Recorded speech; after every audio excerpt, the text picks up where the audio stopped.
right, hello everyone. Welcome to Go Mode Podcast Boot Camp, where we are going to review an open 7-7 seed by one of the mentees in this year's Go Mode Podcast Mentor Tournament, Moocow. I'm Kiebs. I'm one of the mentors this year, joined by WindFox. WindFox, how's it going? I'm tired. How are you, Kiebs? Also tired, but we're going to get through this, right? Yeah, that's what we signed up for. Here to have some fun.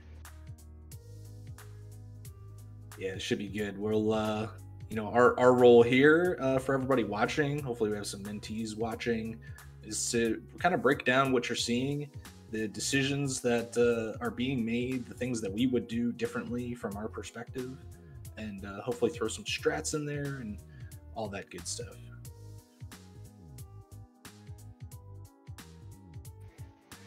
Yeah, I know more or less, as mentors, I know I've been playing the game for a little over 3 years, so bit of experience.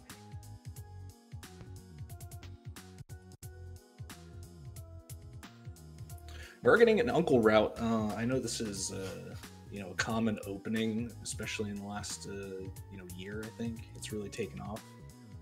I did notice that Moocow did not pick up the sign, so I'm not sure whether we're gonna kill a guard here or get a tree pole. That's really one of the reasons that the uncle route is popular, is you get a quick tier 1 tree pole. So if you're gonna do this route, make sure you usually carry the sign, or if it's a boot start, it's actually faster to come up and grab bushes next to those blue guards. Yeah, good thing about that tier 1 tree pole is, you're primarily looking for bombs, or usually the red rupee, so you can buy bombs when you do your route through Kakariko when you get there. Pretty standard uncle start minus the tier 1 tree pole there. Could have gone for kind of a cheeky start with that lamp. That does put Dark Cross in logic without a weapon. So we could have done a cheeky start and gone straight to Dark Cross. Yeah, that is a bit risky for new players, because the snakes down there hurt pretty hard early, and without a weapon, it's, you got to know what you're doing. So. Yeah, it's definitely more of the advanced thinking of the game, a little more advanced intermediate thinking of the game, of being able to make plays like that.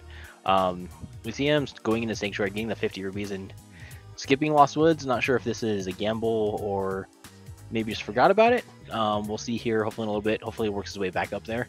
I know if you do skip it, you'll be coming back through Kakariko numerous times in a seed, so you can just come back through your second trip through. Yeah, for sure. The one thing that I wanted to point out here is we had enough rupees to go buy bombs, but we didn't do that. We didn't luck out with any bombs in the well. Typically, if we don't have bombs entering CAC, I just run straight for the shop or get the back of tavern first. Definitely would not pay the bottle vendor. We got kind of lucky that we got the 20 rupees back to still have 50 to still buy bombs. But these rooms here, for the well isn't that slow, but Blind's Hut is very slow if you don't have bombs or don't kind of luck out and get some bombs like we just did. But it's not guaranteed, so I would not be making this kind of risky play here. Yeah, I probably would have been in the same boat. I probably would have done Lost Woods, checked for bombs there, and then I probably would have saved and quit, and then come in through the south and farm bombs in the bushes south of the dig spot. There's two 50-50 bomb drops in those bushes. A lot of players you'll see farm up to at least 2 or 3 bombs and then come into Kakariko from the south. Yeah, that's definitely a great opener if you don't have any money or any bombs, because you do two rounds basically, and just kind of hope that you get at least 2 bombs. So you're really hoping for 3. Once you have to reload that screen more than the 2 times, it feels real bad. Yeah, going up and down is like something like 8 to 10 seconds or something like that. It can cost a lot of time, especially if you're farming up a lot of bombs. I know there was one race I saw, it took like 7 or 8 tries before the person got 1 bomb. Yeah, it's kind of ridiculous. But hey, 50-50 odds for each one. And I think this is Moocow remembering I didn't do Lost Woods. But I think at this point, you just kind of say, okay, I'll come back. maybe with like the mountain play or something like that, right? If you get a glove and just kind of leave this for now and finish the south route for CAC. Yeah, you could definitely combo this, with that mountain trip if he does get the glove. He has the lamp already, with the glove, and also combo that in with the lumberjack ledge check because we didn't see that check early. So that could have been 3 checks done en route to the mountain a little bit later in the seed, and we did find the cane there in the Lost Woods. So kind of a good thing he did come back, but could have routed in a little bit later in the seed when we're up on the mountain, assuming it's not flute access to the mountain.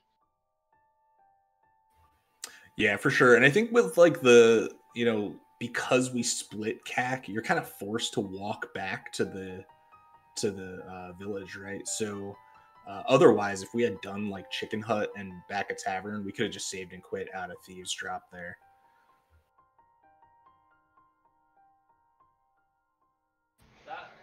Yeah, it looks like we're working our way back into CAC. Probably finish up CAC Rico, Chicken Hut, back a tavern, race game, all that stuff. It's going to be interesting to see where they go from there. There's a lot of options. Front of Escape, we have that in logic now with the Cane of Samaria. We also have South Shore, which is the most dense check. Yeah, I think if we don't find anything else, I'm thinking we just do South Shore, just hit up the dam and Mini Moldrum Cave. My thoughts would change like if we found another item along the way here. Like if we found a glove, that would kind of shake things up a little bit for me. Yeah, it's going to be my PSA for this seed.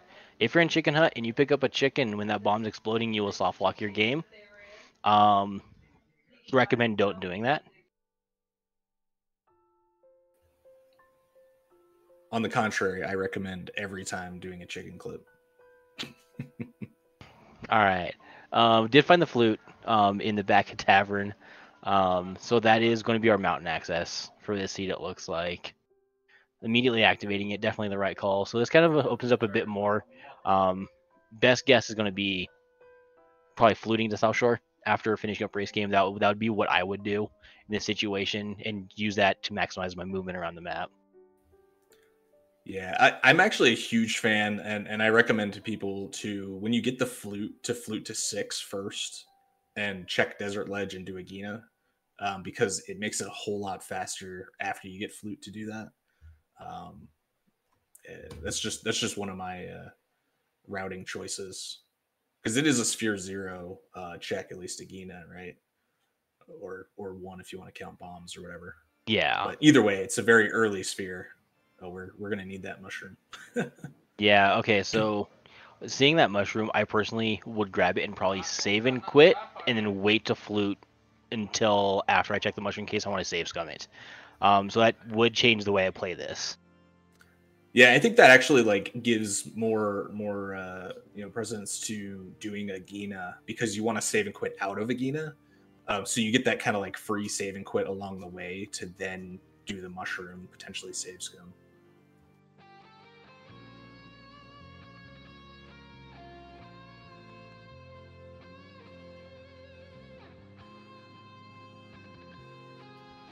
Alright, looks like we're going to flute. Nope, we are getting the save and quit. This is probably going to be the mushroom check, probably save scum. Yeah, we're actually really close to having the ability to fake powder, which is interesting. If we're going to flute out of here, it's definitely faster to always go to the house, because you don't have to walk the entire length of the sanctuary. If you're worried about having full health, there are some health pots in the top left corner of the house. But if you're coming up here, if you have to take the item, you can get a free health refill by the assistant inside of the potion shop.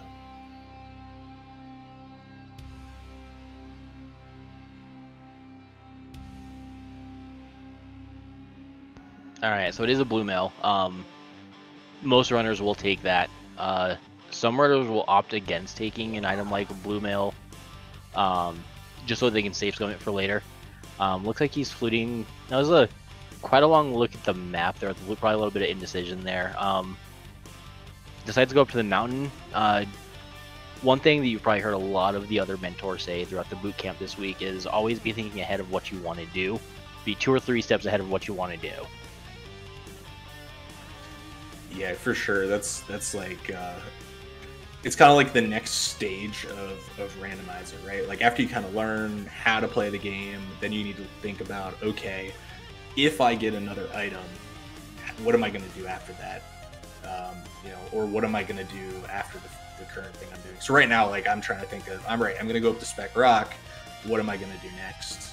If the item inside is not like hook shot, because hook shot, I'm going to stay on the mountain. Yeah, exactly. Moocow getting beat up by these boulders. There's not much you can do about this. 100% RNG. We've all died climbing this mountain, even at 10 hearts. So, yeah, it's if you die, it happens. Everyone dies to it.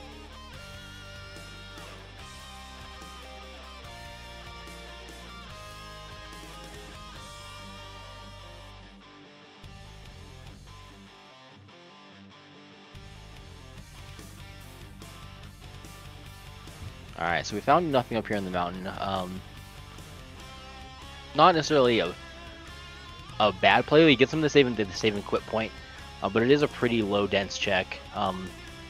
Does use the potion shot for health refill. Not a bad choice. Always use your safeties when you have them. Know where your safeties are at.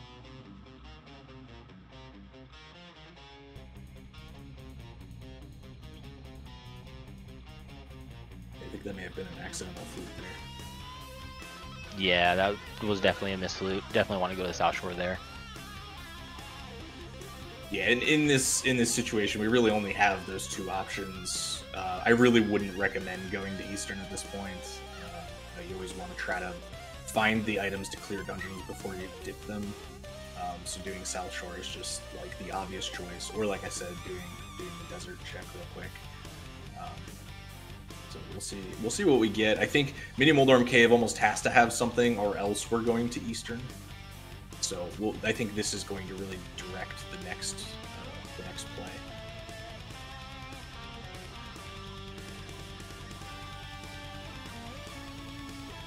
Yeah, I think from here you want to do Mini Moldorm Cave, flute to Ice Rod Cave because it's not that bad of a walk, and then flute over to desert. Then you finish the entire south part of the map. And if you find nothing, then you're forced into Eastern, because that's literally all you have left. Yeah, and I don't think we've seen an actual map check, right? So we don't know whether Eastern's a pendant or crystal. If it's a pendant, I'm more likely to say, you know what, let's just, dip the front of it, and it doesn't really matter because I'm trying to never come back there. But if it's crystal, I absolutely hate ever going in there without being able to clear it. Oh, you feel horrible having to dip a crystal dungeon and not be able to clear it.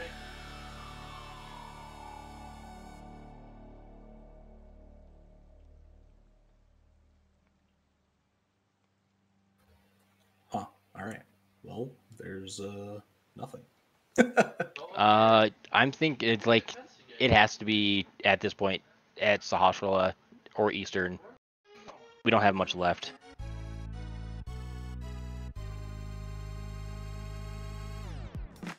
Yeah, and these kind of like early last location type, situations.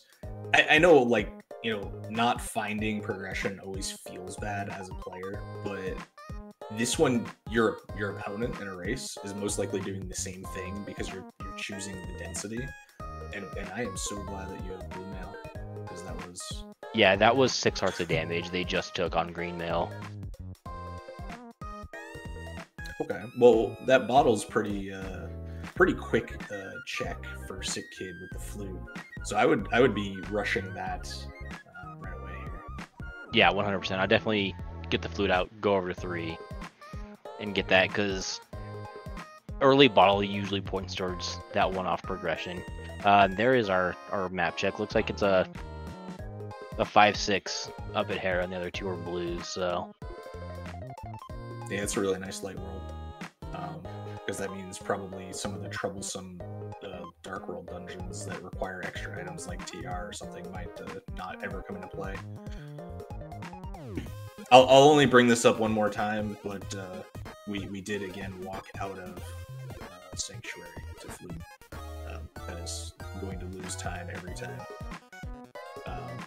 And while this is the density, right, Sahasrahla Eastern, the kind of like checks per minute as like the next thought of Rando really tells me to go check Sick Kid with that bottle, because that's like super fast. And if that's progression, we're wasting a ton of time. And it's just as fast to come back here for density.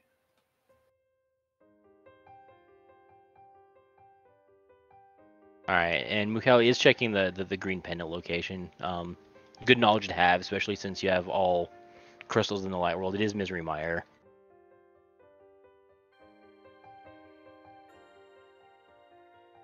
All right, so Hospital having absolutely nothing.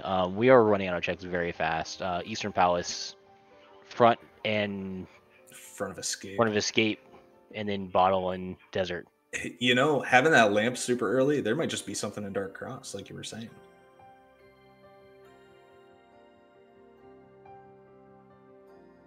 I mean, yeah, it could be there. Or it just feels really bad if you go there and you get the small key without any bombs. Then you feel really bad. Right, yeah. But I would still prefer, you know, like those extra kind of cleanup things before dipping a crystal dungeon that I can't do. Yeah, you might look out and get the bow here. I mean, that's happened, you know, I'm sure to every rando player.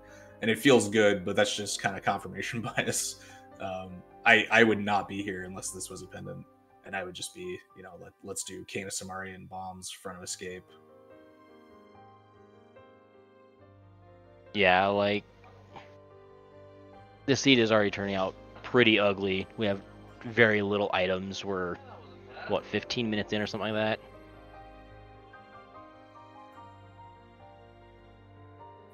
Yeah, I didn't realize that we didn't have a timer on the screen, but something like that, yeah.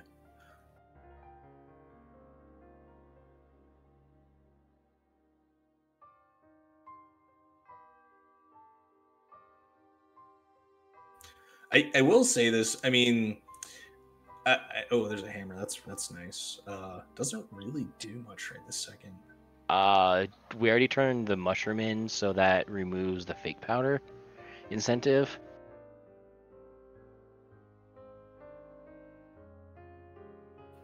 But what I was gonna say in that previous room, so Moocow like put the Samaria block down to hit the Stalfos. Killing enemies is slow, just in general, and I see that a lot for new players. We just kind of kill everything that's in the way, and it's always going to be slower. Like taking damage is slow, so anytime you could just kind of like walk around the enemies as much as you can, and just kind of ignore the fact that enemies exist in a room. If you don't have to kill them, you're just going to be saving a little bit of time, like every screen. Sometimes you can't avoid it, but you know, just something to think about. Yeah, and even sometimes even taking a damage boost is faster than trying to kill it. Yeah, and I guess that's where I was kind of going with that room, and then forgot to actually say that. So thank you. You just walk through the Stalfos. Yeah, you get hit, but you know, you just keep on going, and you have red mail, so you just tank it. Yeah, don't to any of the mentees, don't be afraid to take damage in this game, especially if you're on blue or red mail and you have, you know, more than 8 hearts. You know, obviously everyone's comfort level is different on what they feel is comfortable, what they want to do, but generally blue or red mail 8+ hearts are usually pretty safe in the light world dungeons. Yeah, and also saying that like you should know your own limit as well, especially in the Swiss weeks when you're working with a mentor, and let them know, because I will totally suggest like going to kill Mothula if you know you're on 6 hearts and Master Sword, but that's not going to fly for everybody.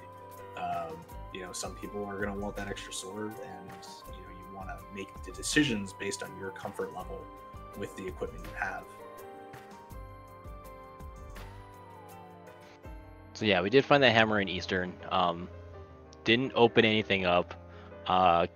We have front of escape, bottle turn in, and desert. A Gina cave. That's all we have left.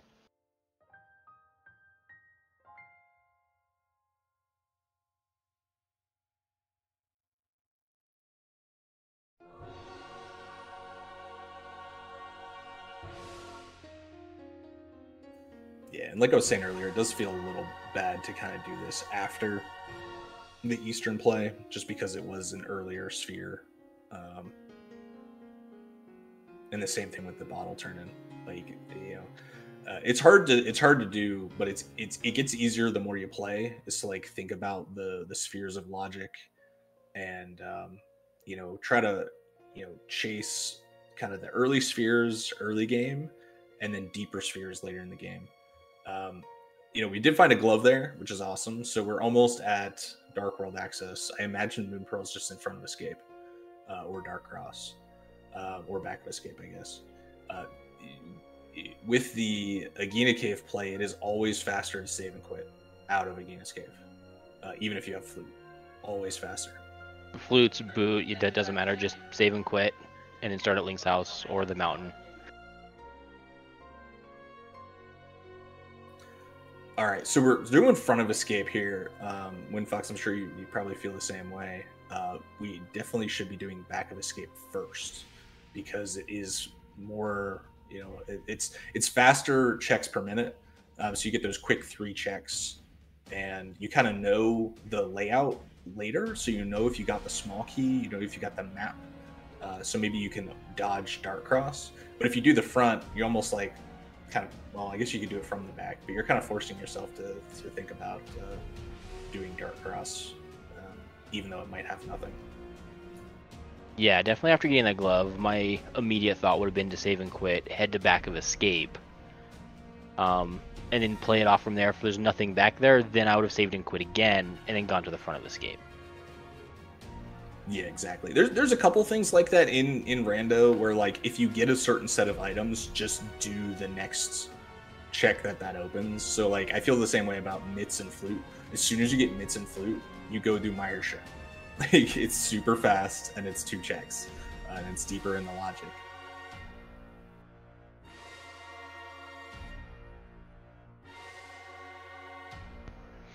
Alright, looks like we were kind of setting up a Death Warp in that first double Green Guard room. Looks like that second room was a little rough, but got through it. That's a Fire Rod. That is probably required, but we don't know our pendants yet. Yeah, that's definitely a good find there in the Boomerang chest. Yeah, we did get the green pendant read, which was Meyer off of Sahasrahla, so it's very likely that we do need that Fire Rod.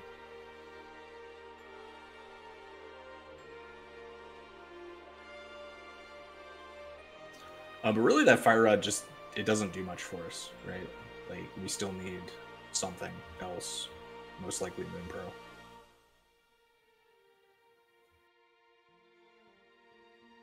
Go set up the Death Warp and then save and quits. My guess is back of Escape into Dark Cross.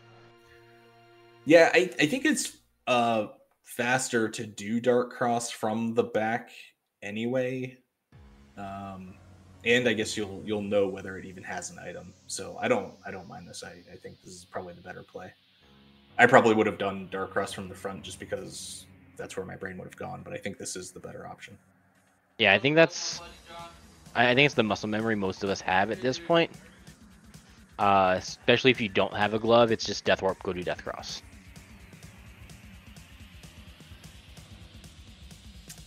All right, key and map in the back, so that just means progression in Dark Cross. I would also like to point out that glove we got also opened up Zora in Logic. You're absolutely right. Yeah, progression could just be on Zora. Alright, one quick trick about this room, the rats. The key rat will always, I'm gonna say always, I'm gonna say almost always be on the far left side of the room. Or across the bottom running left to right. Yeah, exactly. Yeah, if one's kind of in the top or in the middle, then that's not going to be the key rat.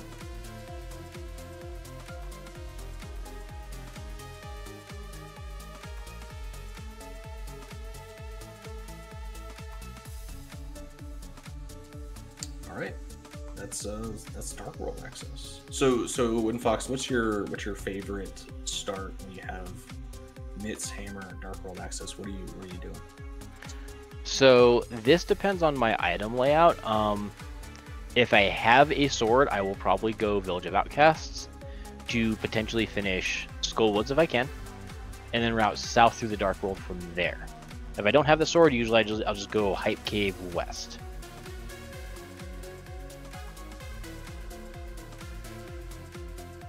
Yeah, for sure. I usually do Hype left. I guess it usually depends on what other items I might have. But any chance to kind of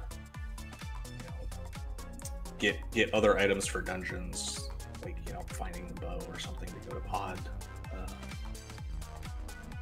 That's kind of the priority, is to find the next item.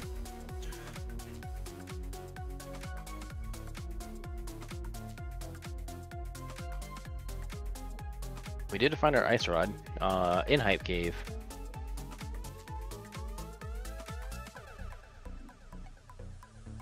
We haven't done a map check yet, so we don't know if it's a 10 out of 10 Hype Cave or a let's hope it's not a ped seed.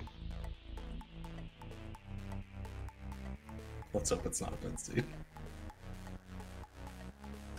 Alright, so Thieves and TR are other pendants, and Swamp as the 5/6.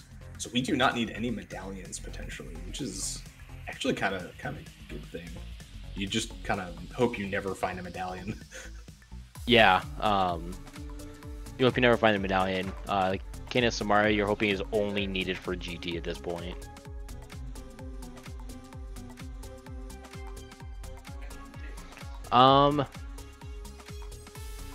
Heading over, my guess is this going to be catfish play. Pyramid catfish. That's just my guess with the routing here. I personally don't agree with this. I would only do this if I had the mirror, because that would let me combo in Zora with it. But we don't have the flipper, so it's even more slight. I'm trying to think of the right words. I guess slight inefficiency versus going just west over to like dig game, things like that. Yeah, I can see maybe if you had hook shot, to come this way, do kind of the north route. It would be better if you had mirror, obviously, as well, like you were saying. But yeah, it looks like we're gonna go up to catfish. I hope we're not going to pod. I don't like pod here. Yeah, it's dense and there's a lot of checks, but again, like we really don't want to go over there.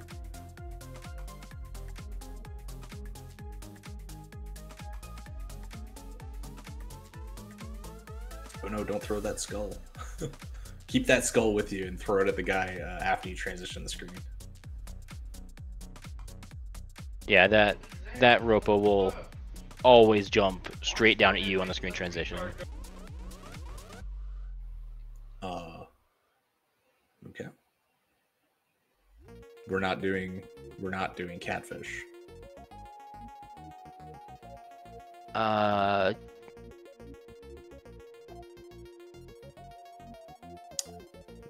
That is, I think, forgetting that you don't need knits or boots, because like there's the dark rock and then the boots, but you could just like walk around them. So maybe that's what they were thinking. Maybe thinking you needed Titan's mitts to get there. That would be my guess in that situation.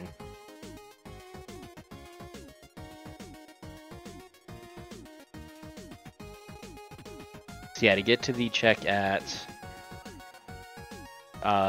catfish, you just need Dark World access plus a glove.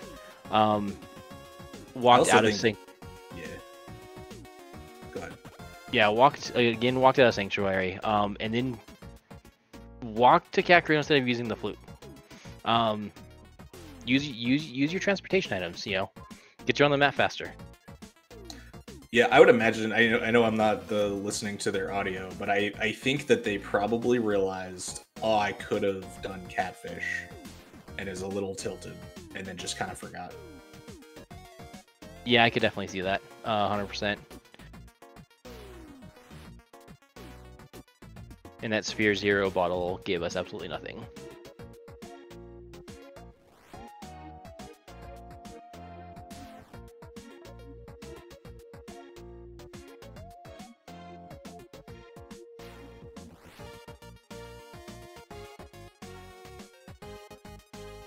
Alright, well, we can't do Skull completely since we don't have a sword.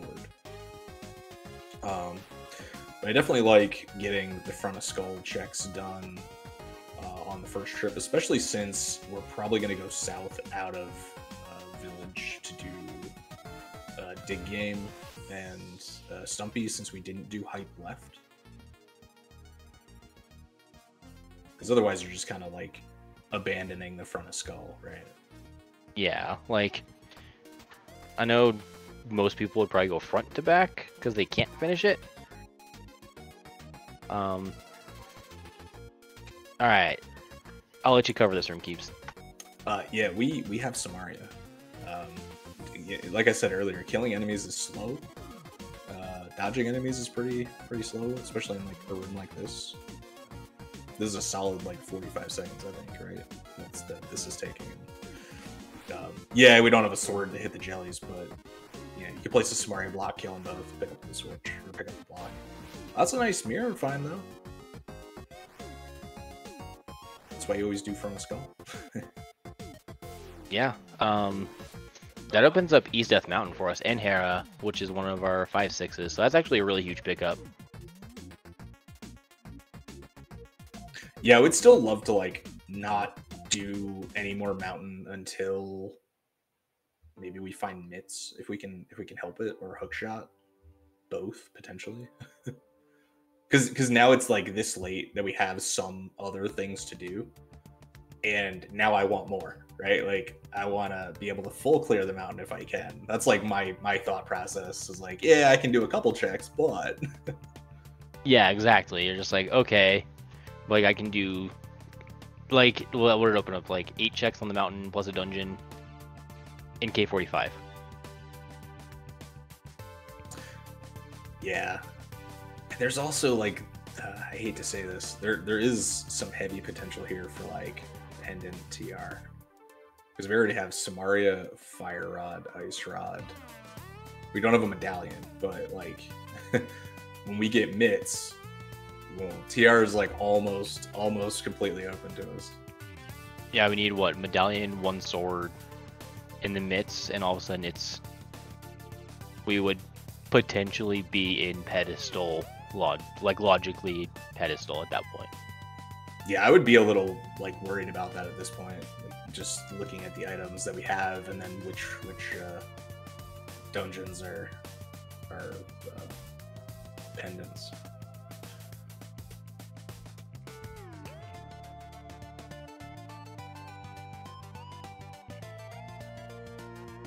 All right, I didn't see. Did we get the second item there in the front? We probably did.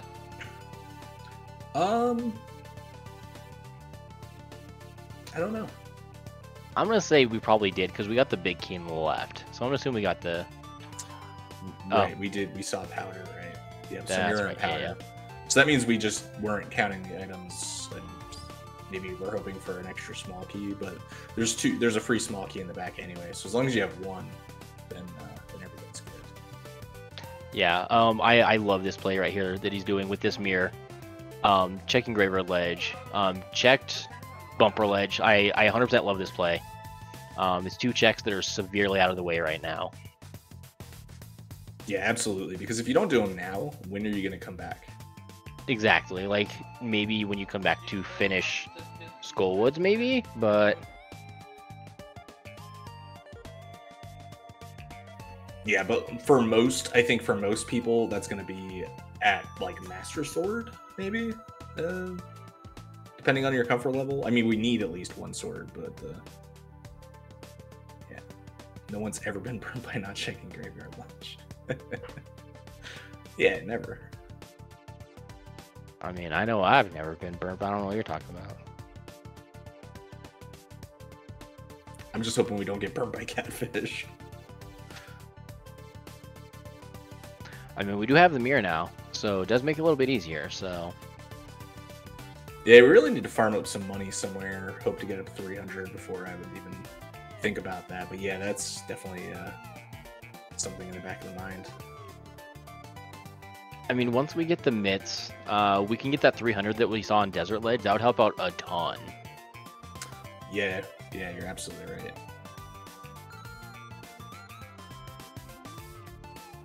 Also, with that mirror pickup, like, I'm definitely not going to pot until I get that bow.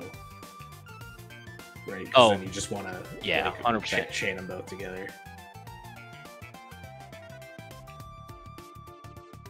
I mean, you've already cleared as much of Eastern as you can. You have one item left in there that has to be on the boss. Like, 90% of the players in this community would be like, I'm not entering pod till I get a bow, and if it's in pod, then I'm last locating it. Yeah, and I don't mind that. Like, I don't know. A bow in pod is definitely a thing and can happen, but there is the chance that the pod is just bow locked anyway. And at least potion camera unlock is something that every runner should know. Whether you want to get into like mimic clipping, that's up to you and your kind of controller and capability, that way. But definitely be able to potion camera unlock. Yeah, potion camera unlock is one of the easiest things to learn. Any experienced player can teach you it. It's fairly simple. Like you said, mimic clipping. If you want to feel like destroying your D-pad, go right ahead and learn it.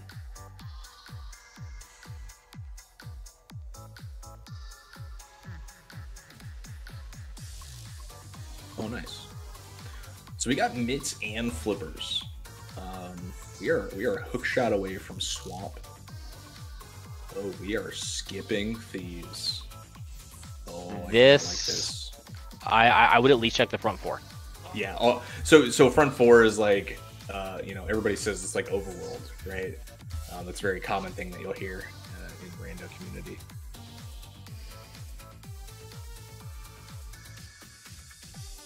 I definitely wouldn't be doing the back. Ask me again if I had boots, but I'm definitely not doing the back. But the front four, you're potentially going to get 3 items. And again, it's like the checks per minute kind of thing that I was saying earlier. It's pretty fast. Like, yeah, it's a dungeon and it feels bad, but if you had to go back to the back of thieves, it's actually really quick to get to that back, the big key door of thieves from the front.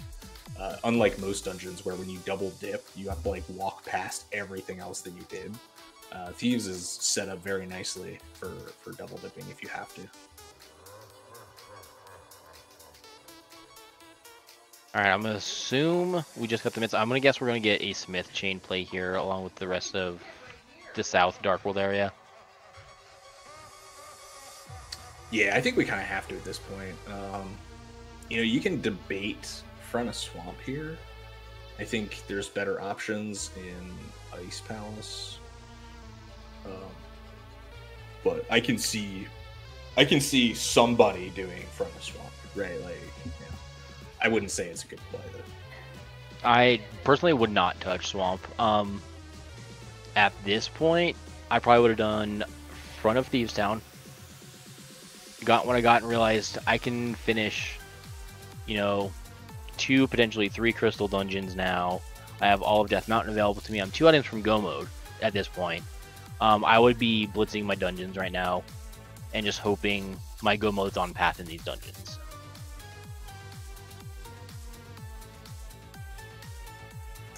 Yeah, for sure. I think, you can kind of choose which way you want to go. Mountain has really good density right now after we finish this. I could actually see a lot of people just skip Smith Chain here, honestly, just with the mountain being so open. But you also have Mire Shed in the desert, but without boots. I guess you'll find out if you need boots, which is a positive thing. So I think I personally, after getting the mitts and all that stuff, I probably would have done Dig Game and Stumpy and K45, and then probably gone up to the mountain and done Hera and Dark Death Mountain and Light Death Mountain, because that's my most density. It gives me one of those 5-6 crystals for potentially needing Big Bomb.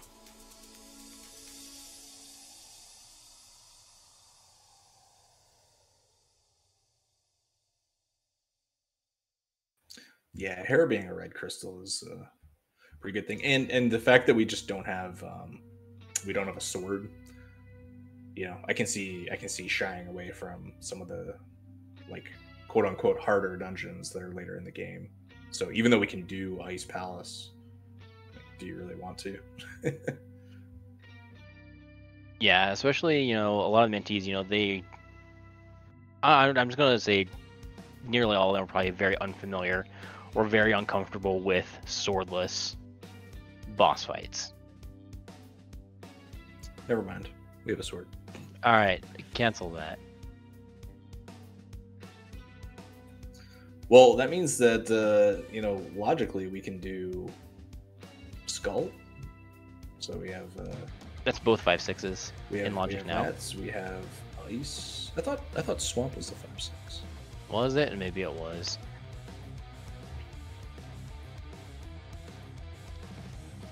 But yeah, we have several dungeons that we can finish. So I think that's the priority. I like starting with the mountain. I do kind of, I'm a huge fan of We Got Mitts. We really should do Mire Shed. With the sword, desert's a little nicer. And also we kind of know if we need boots.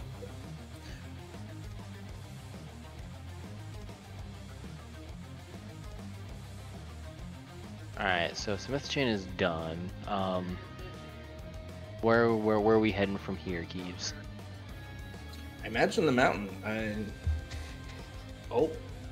Getting proved wrong. Never mind. All right. And I am 100% fine with this play. It is a dungeon that you have access to now, and you're checking if it's boots locked, and it gives you, the Mire Shed and Checkerboard Cave. Yeah, this is the play that I personally would have made, but it's not necessarily something that I would have told the mentee to do.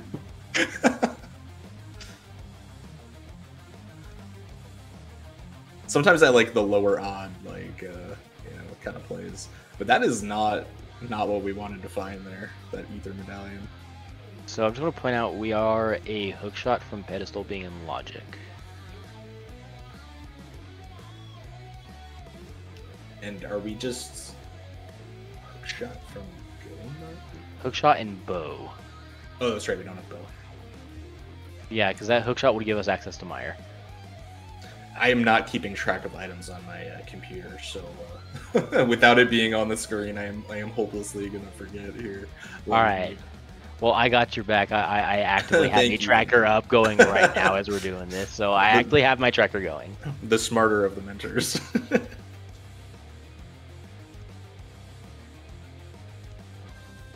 I wouldn't say smart. You know a heck of a lot about tea, and I know nothing about tea. Alright. Ooh, alright. So Moocow remembering grabbing this 300. Definitely good, because now we can, just be confident that if we need to do Zora, we can get that in there. Yeah, definitely heads up play to remember that was there.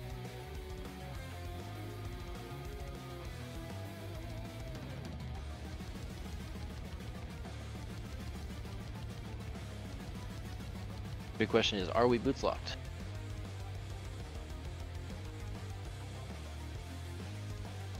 All right, so who's got the over under on boots just being in the front of Thieves Town?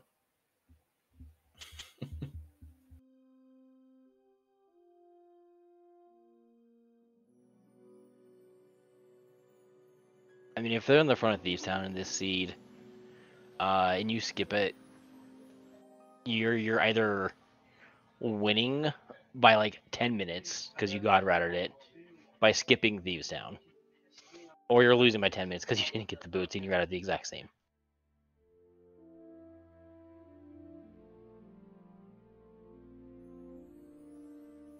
All right, so we just need one more item. So now we have the choice between Big Chest and the boss.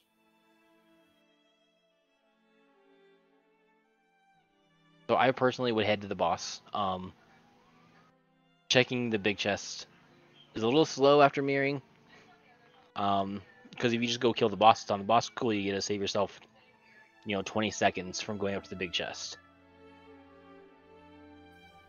Yeah, absolutely. But if it's, the compass, then you're stuck coming back in anyways. So you're not really losing any time because your opponent's going to do the same thing.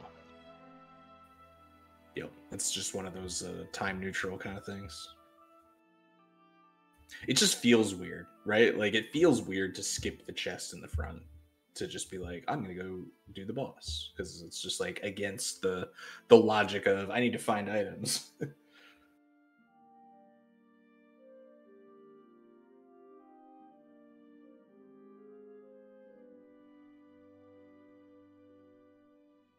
Yeah, I guess that goes along the line of is how much time are you willing to possibly lose versus how much time does it gain if I skip said check?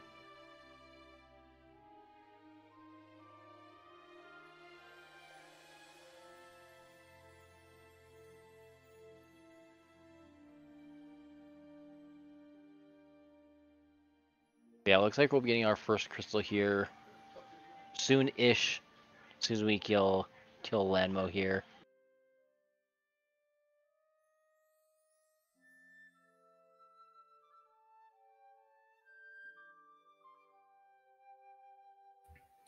Yeah, depending on because I imagine we're gonna go to the mountain after this.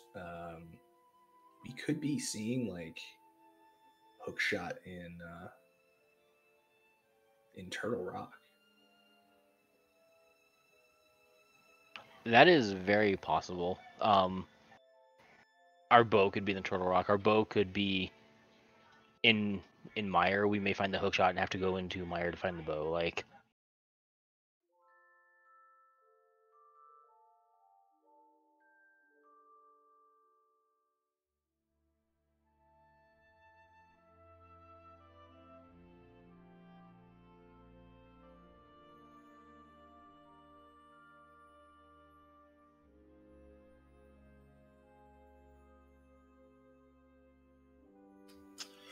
Yeah, right there. So that's kind of indicative of some of the things we've been seeing. I think WindFox, you might have mentioned it earlier, but like just the fact that we finish the dungeon, we walk out, pick up the rock, like start to walk away, and then go, oh yeah, we can flute, right? That's kind of the thought about what's your next play. Like while the boss is exploding, you should be thinking. I mean, you probably should have already thought about it, but think about, hey, I need to switch to this item next. You can actually do that between the item pickup and the crystal pickup. You can quick swap items. So usually I try to mash to the mirror or the flute, depending on where I am. But just knowing what you're going to do next saves you a ton of time in the long run, rather than kind of that errant movement as you think. yeah, it's just the small things like that you'll pick up over time as all the mentees, play the game, learn the game, get a bunch of practice in. Things like that will start to become second nature as you play the game. Yeah, absolutely. It does take time. I just think it's like one of those intentional things that you have to be trying to practice, right? Like you're never going to just stop the walking up to a bomb wall and then switching to bombs kind of habit until you force yourself to think about, what does the next room look like? What item do I need in the next room? Or, whatever. Like right here, right? Like I would be on mirror just because I know that's the next item that I'm going to use. Yeah, for sure. Like I can say for me personally, when I started playing this game back in 2020, quick swapping wasn't allowed. And unless you were playing cross keys, you couldn't use quick swap. So everything was menuing. And then when they allowed quick swapping into the standard modes, it took me a solid month to get into the habit of using quick swap. Yeah, for sure. I mean, I played NMG before I played Rando, and it was the same thing. Like I couldn't quick swap to the item. I would always overshoot, undershoot. It is tricky to like move, especially dashing, like to dash and quick swap and not run into stuff. And it takes a lot of practice, but it's those little things that add up so much over the course of an entire run, because how many times do you menu to different items in the seed, right? And if you lose a second every time you menu to an item, that's a huge amount of time. Yeah, and we did not get the lobby. We're holding out for hookshot? Maybe. Hopefully, maybe. I don't hate it, because you have density on the mountain and you have mirror. So like after because you can't do hookshot cave. But after Super Bunny Cave, we can do a quick mirror and then back to Hera. And if we found hookshot, it's that much faster.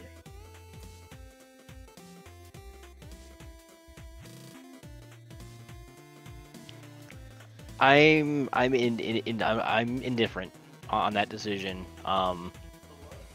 I would just go in there. I'd clear it. If I have to do the basement, I'd suck it up and do the basement.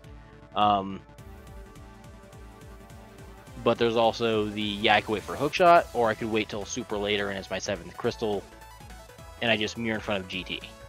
So I personally probably would have full cleared right there, got it done with crystal done. It'd be a 5/6 crystal, which very likely could be needed for, the bow, since Swamp Palace, is our other 5/6, so our hookshot can't be in the big bomb. Yeah, for sure.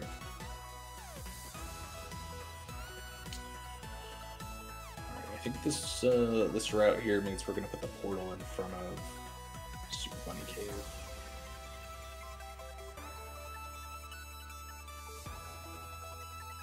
I was expecting this portal from the top, not the bottom, but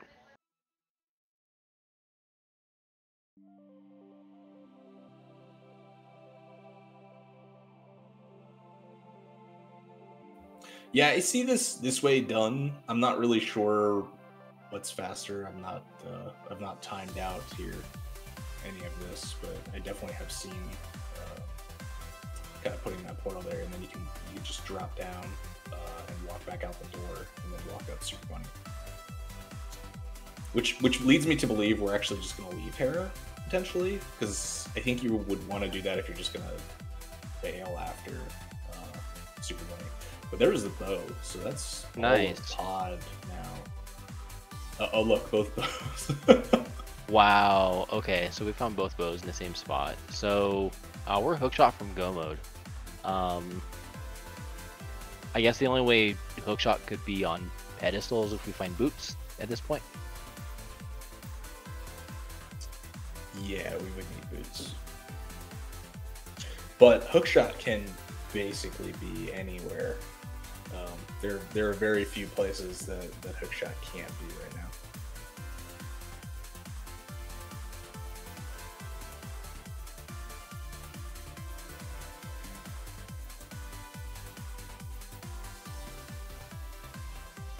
And at least we know hookshot cave for the most part is dead, minus that first chest.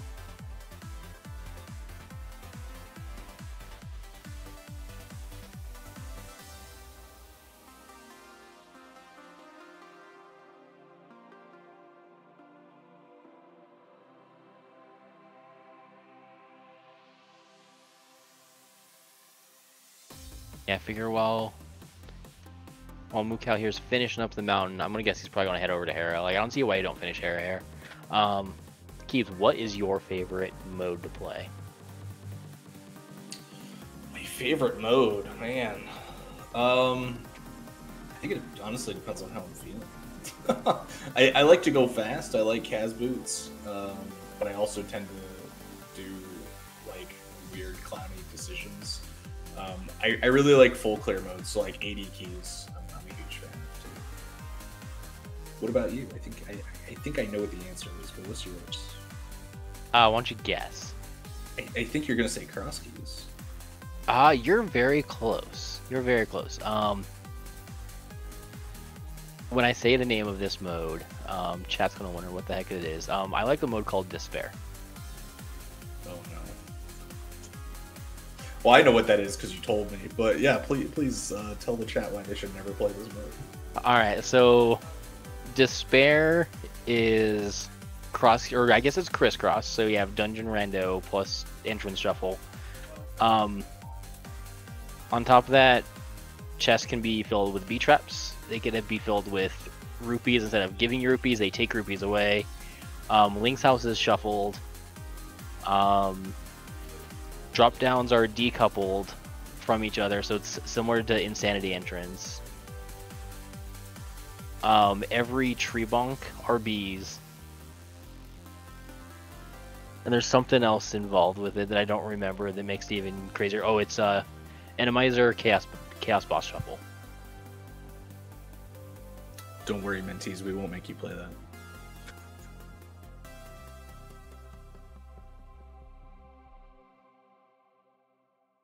But yes, for the sane players in the community, yes, cross keys is my favorite mode.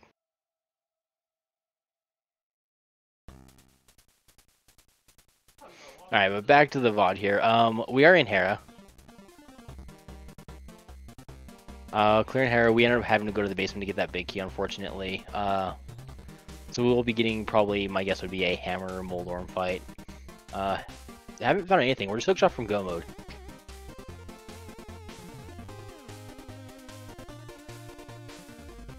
Yeah, and I guess, you know, probably a good thing that TR was Quake. So now we just kind of hope we never find Quake.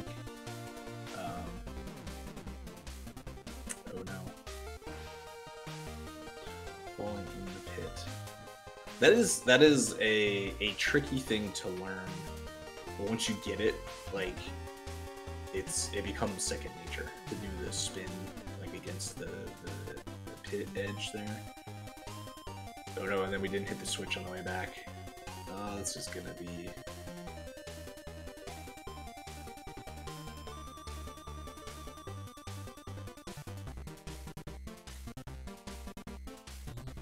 Yeah, not hitting the switch there makes this room very awkward. Oh, I forgot you could just walk around the edge there. I learned something just now. I knew you could walk along the bottom. I did not know you could just walk around the right side of that. That was like a little moonwalk there. Just... Alright, mentee's teaching me things. I did not know you could walk around the right side like that.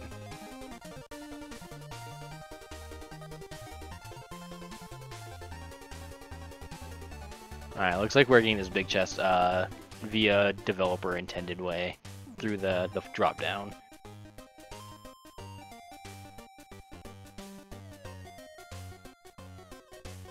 Alright, I believe that was both items. I think we found the other item in the lobby chest, I think. Or no, maybe the boss has one. I don't know, I've lost track of items in this dungeon. So have I, because I thought you were tracking, so... I'm tracking the items and just the checks completed.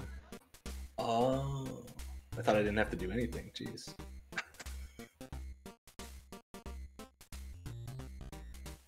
All right, very nice there, Moldorm. Yeah, very solid kill, very fast. Moldorm's one of those bosses that, like, for newer players, can be frustrating. I think for any rando player it can be frustrating, but for new players I think especially, because every time Moldorm hits a pit, Moldorm randomly turns. Moldorm also takes a certain number of kind of like random directions and then runs straight at you, and you can actually use that to manipulate Moldorm a little bit, but it can be really weird, especially when he's like stuck in the like top left part. Looks like we're gonna do Spike Cave. Yeah, I guess now's the time to do it. If you're gonna. Yeah, I mean, he's done the rest of the mountain. I like this play a lot. Finish the dungeon, finish up with this, and then go somewhere else. My guess is we're going to do Pot Eastern after this. I mean, we got the bow. We got silvers up here actually on the mountain, so I don't see why you wouldn't do it. Yeah, I think Pot Eastern, and then you're just kind of like hoping for another sword to do. You know, the other dungeons like Ice. Those aren't fun on Fire Sword. Yeah, the way I would route this would probably be Pot Eastern. We still haven't done the flipper check, so I'd probably route in flipper checks in the Ice Palace after that. Give me 3 more dungeons, plus clean up the water checks. And if you happen to find hookshot on the lake, cool. If not, then you're in a really weird situation of hookless swamp. You know, we haven't touched Thieves Town yet. We still have, yeah, then we're in a really bad spot. Yeah, there's also the potential for Mire if we find those boots, like you were saying.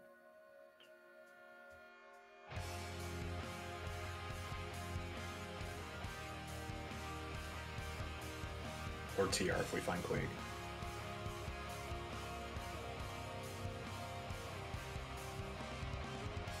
I mean, of all the pendants, I probably would pick Thieves Town. It is the fastest. And then the other two are just horrible. Yeah, Myers is kind of the worst, right? Just because it only has 2 things, and the checks are not very quick to do. Especially if you don't have, like, Master Sword, because then Meyer 2 takes forever.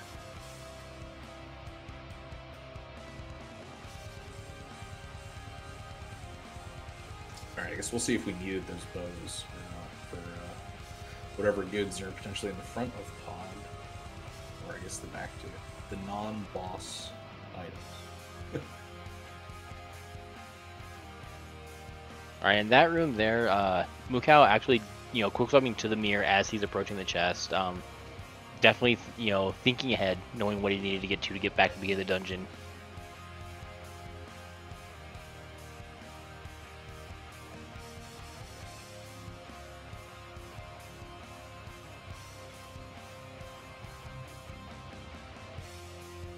Yeah, I was gonna say, and with, like, that room though, we definitely needed to be on bombs before we even enter. So you walk into that room, immediately place the bomb, walk up to the chest, throw it right, and then by the time you open the chest, you're just free to walk out, and you don't have to stand there at all. And I think, like, right here, this routing is really good in Pod. You get the bridge chest. If that's another key, just go for the vanilla big key chest, because it could be a key, but if it's not, then you're saving yourself kind of the extra trip around.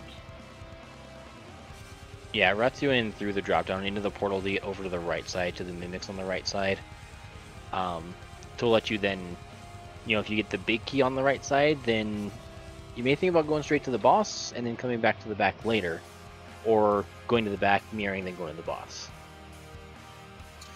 Yeah, I like, if we're, actually almost any situation. If I'm just kind of gonna clear the dungeon and get the big key on the right side here, I'm just gonna go do the boss. Yeah, I'm definitely the same way. If I get the big key somewhere in the front, I'm gonna go straight to Helmasaur. I mean, you may get lucky and your go mode is on Helmasaur, and then you get a skip, 90 seconds in Pod. Yeah, absolutely. We did get our guaranteed 4 small keys already, so there's the big key. You can get more than 4, but you're always guaranteed to get the 4 in the front there with the key logic. Second disclaimer: when the next version of this game comes out, the Pod key logic, I believe, is changing to allow small keys in certain situations to be in the dark maze. I think that's how it's going to be. Someone in chat wants to correct me, but I'm pretty sure that's how the logic is going to be changing. I've heard that, but I think until it comes out, I guess we'll wait and see. I will just kind of add one of the perks to rushing Helmasaur there is we wouldn't have had to deal with that middle section and trying to hit the switch and that sort of thing. So it's just, again, like a little time waste for, maybe not knowing that, it's better just to kind of rush Helma. I think with boots and, like, being able to bonk across, maybe not so bad. But usually the beetle still gets in the way.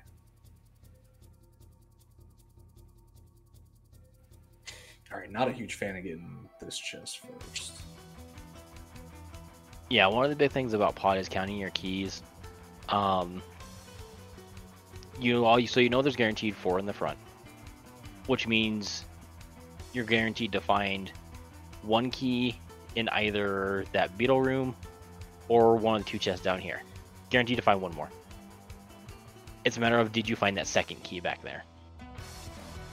Yeah, and it's only the second key that really matters. So if the second key isn't found, then it's in Hellway, right? So by opening that door first, we don't know that it's not a key until you open the chest. Whereas if you do the basement first, then you know for sure you can skip it. And with mirror and stuff, like, going in this way, not doing hammer jump, like, it doesn't matter because you're getting all the chests anyway. so you can use that extra key to just open the top door, like Moocow did here. Yeah, in this situation, you know, since he did find the 2 keys there in the beetle and in the dark room there, the way he's doing it is a little bit faster, actually, instead of setting up the hammer yump. The only time hammer yumps are really mostly useful is going to be in your key sanity modes, usually 80 keys and cross keys. Usually, other than that, usually it's just faster to go through the key lock door. Yeah, alternatively, like if for some reason you routed the front where you knew you left behind the key, and you don't have an extra key, because like you know that there's 2 on both sides and you just don't want to go get them or something like that, it could come into play in kind of an open 7-7, but I think that's probably a rarer instance. All right, there's a little bit of menu knowledge there that to be gained from Moocow. I should preface. We were on mirror, right, and we menued all the way across to get to the book, and you just tap right because the menu wraps right.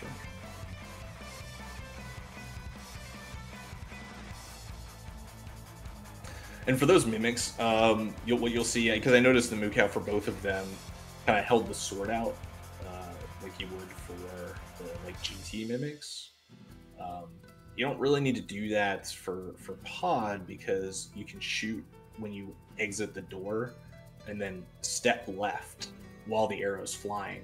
So the arrow will then intersect with the guy and hit him. So you don't have to like shoot him straight on. You can walk him into the arrow. Takes a little practice to get, but it feels good when you shoot all 3 real quick. Yeah, it's definitely some of the rooms that myself, you know, that runs NMG every so often, actually practices those rooms specifically.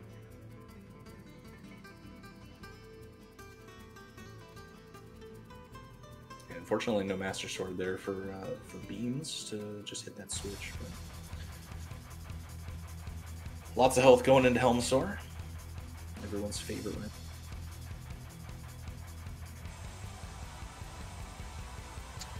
Yeah, and this is one of those rooms that again comes with a lot of practice, but there are several really good strats.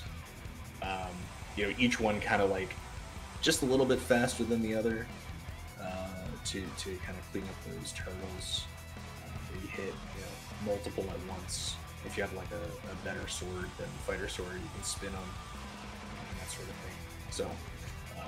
Turtle Room is one of those, kind of like Mire 2, which I don't know if we're going to see in the Siege, given that it's a headwind, but it's one of those rooms that it seems trivial, but you can actually lose a lot of time in that room. Yeah, you can bleed 20, 30, 40 seconds if it gets out of control. This Helmsaur fight, starting off with a double bomb strat. I'm gonna guess this is probably just a practice seed. That is a good strat to practice double bomb hammer. The real fast way to save time is after you throw your second bomb, immediately just quick swap over your hammer. Don't menu over to it, and then just start hammer hitting. Because I think it's what, 2 bombs and like 7 hammer hits, something like that, and you can do it pretty quick.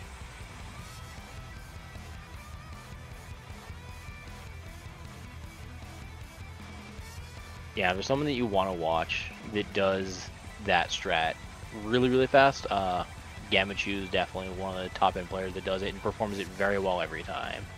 So definitely, if you want to learn that strat, I'd recommend contacting Gamma. He can definitely teach you how to do it.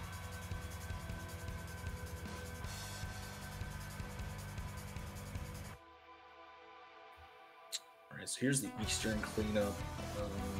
I don't know if there was another item still. I feel like there was, because I know we saw at least map. I'm not sure if it was some compass though. Yeah, I think compass was in the vanilla big key chest, so we definitely have an item left in here.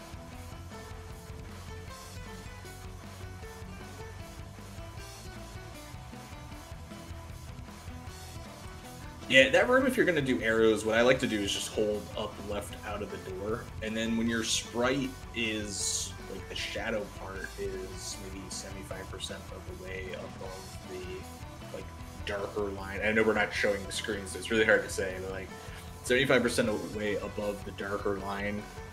Shoot left, right, down, and you'll get all three of them. Moocow just walked a little bit too far left, so then we spawned them not cardinally from the position of Link.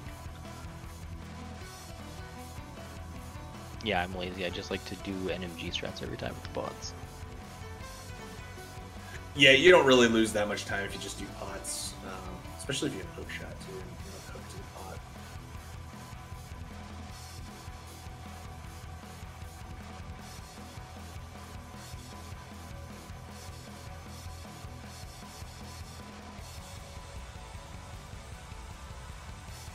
Alright, nice save there.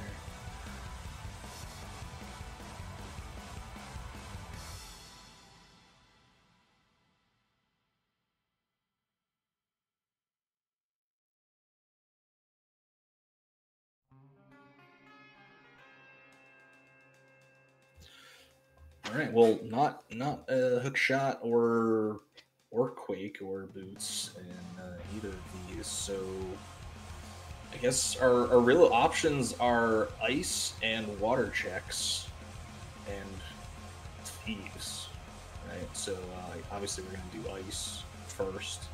I think it's kind of 50-50 whether you do water checks before that or not. I would definitely be doing the water checks first before Ice Palace.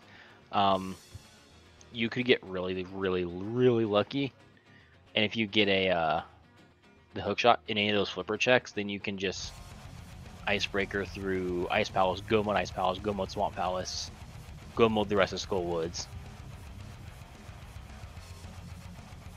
Not sure what they're doing. Are we getting a blue goo? Looks like it. Yeah, looks like draining the potions in the fairy. Honestly, we had a red, green, and a fairy. Like, I wouldn't be trading that for a blue, because you got a free revive if you accidentally die, a purposeful potion to use, and then you can use whichever color that you really want. Like, I understand the green potion a little bit more, because he does have half magic, so I understand the green potion a little bit more. But getting rid of the red and the fairy, I a little disagree with as well, just for the same reasons that you just listed.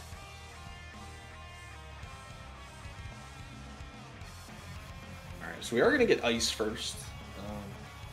Like I said, this is kind of like a 50-50 kind of thing. I think there's more checks per minute outside of the dungeon locally, right? It's with Hobo, Waterfall Caves, Zora Ledge, and Zora. It is kind of slow Zora area without boots.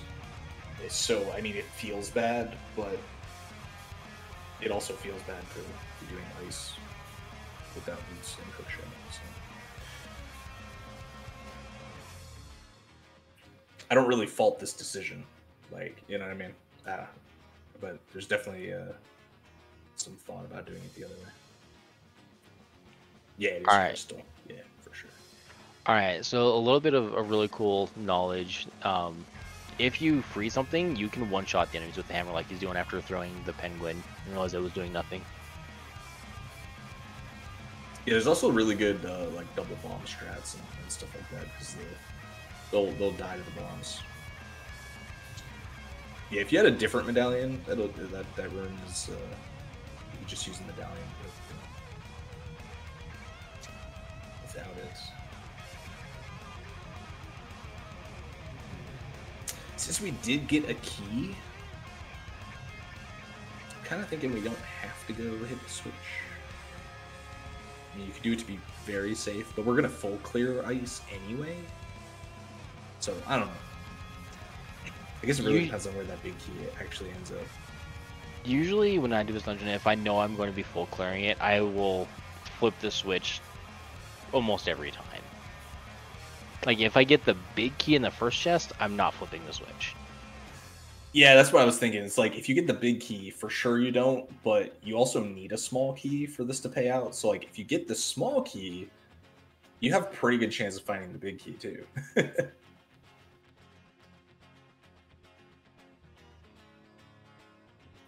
I think the small key is more important to like get over to Ice Tea through the north drop down of like the T or the plus sign room there with the yellow spiky dude.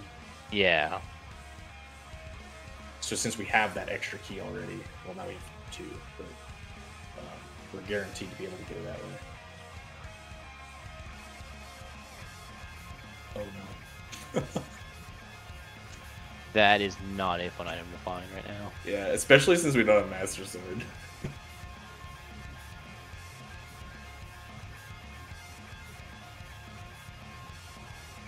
Alright, so just one item found. Yeah, so in this case, it's definitely faster to go through that north door, and then go south through the key door when you drop into the pit.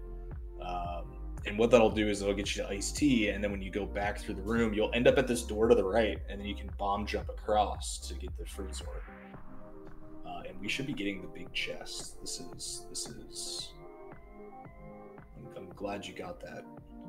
It's a lot harder to go from left to right there than from right to left. Oh, I personally usually don't go further right to left because I am more likely to fail than I am to get it. I hope you mean left to right, because right to left is free. Oh, sure. Like I said, disclaimer at the beginning, I'm tired. But yeah, the direction he went is way harder. And it was like 66% chance or something, or I don't know if it was wrong. That the big chest was just an item, right? Because there's 2 items left, and there were 3 chests. Yeah.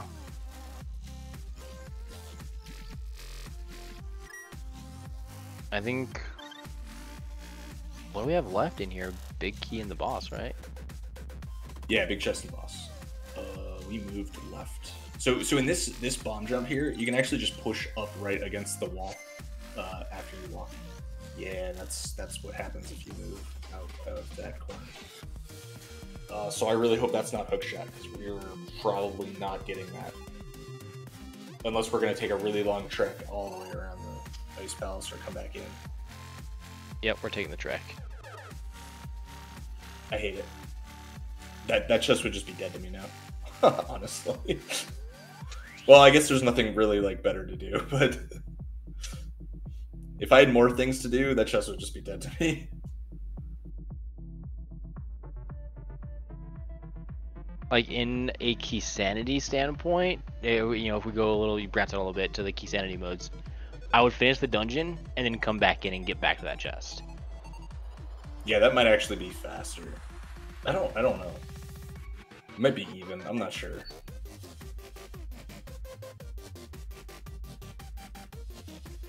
Because this way you still have to do the bomb jump again, right? So if like you already failed it once, now you're gonna be kind of second guessing it. But yeah, this is so we'll see it again. But if you hold the sword out to the right and then just hold up right so that you're against the corner here, just drop the bomb and stand still. Super free.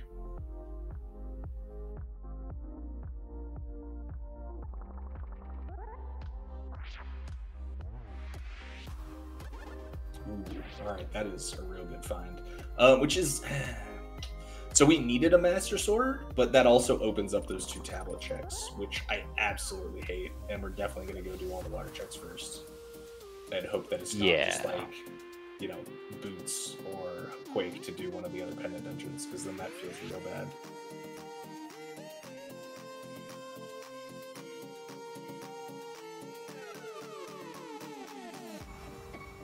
And when you come into this room with that the bunny beam there, if you hit the switch again, and the bunny beam will just hit the pegs, and then you can hit it again and go get the pots. Alright, so we got Master Sword, Fire Rod, Half Magic Cold Stare. Should be pretty free.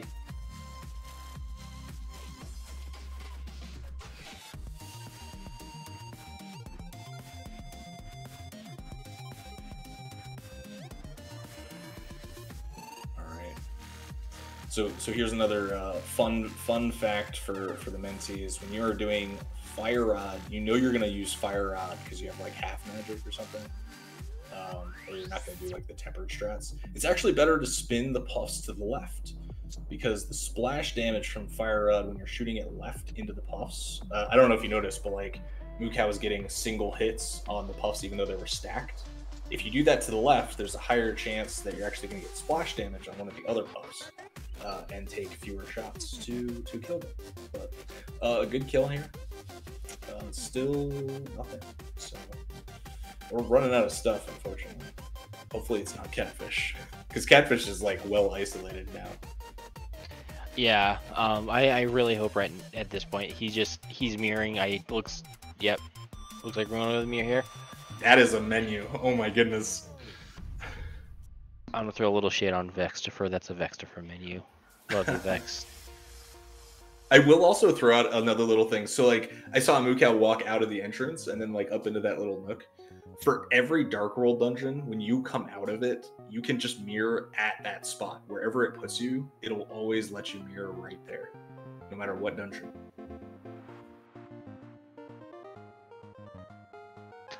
All right. Where are we going, Kiebs? Oh no, we're cleaning up Skullwoods because it is a crystal. We have the items, but I mean it is a crystal, so and we could check pad. That's very true. That is a very, very good point. I probably still would have routed in the flipper checks after ice. Get some checks out of the way. Yeah, I agree. That's the time to do the flipper checks because you're literally just right there next to the portal.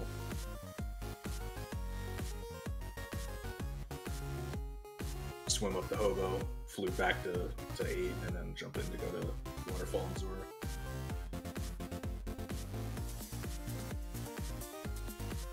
No, see, I would have done the dumb thing and just gone straight in the portal and realized, whoops, I forgot hobo, and say, well, hopefully it's not there. Yeah, I mean, that's fine. It doesn't really lose you any much time at all. If any, I don't even know. If it's the hook shot, it does. Okay, but I mean, same thing the other way. Right? Yeah, for sure. if it's in Waterfall and you did hobo first, then you lost time.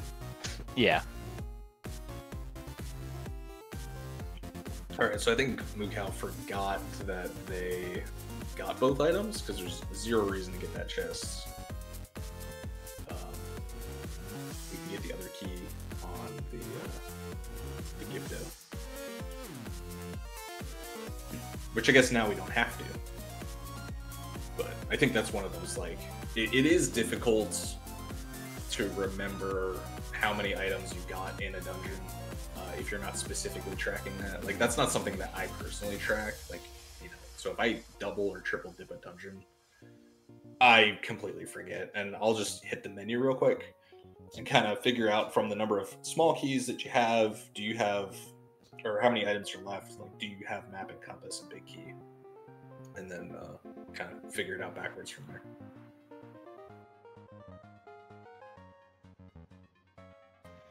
Yeah, item tracking dungeons is definitely a skill players will want to learn over time. Knowing how many, not just how many items are in each dungeon, but how many specific chests are in the dungeon.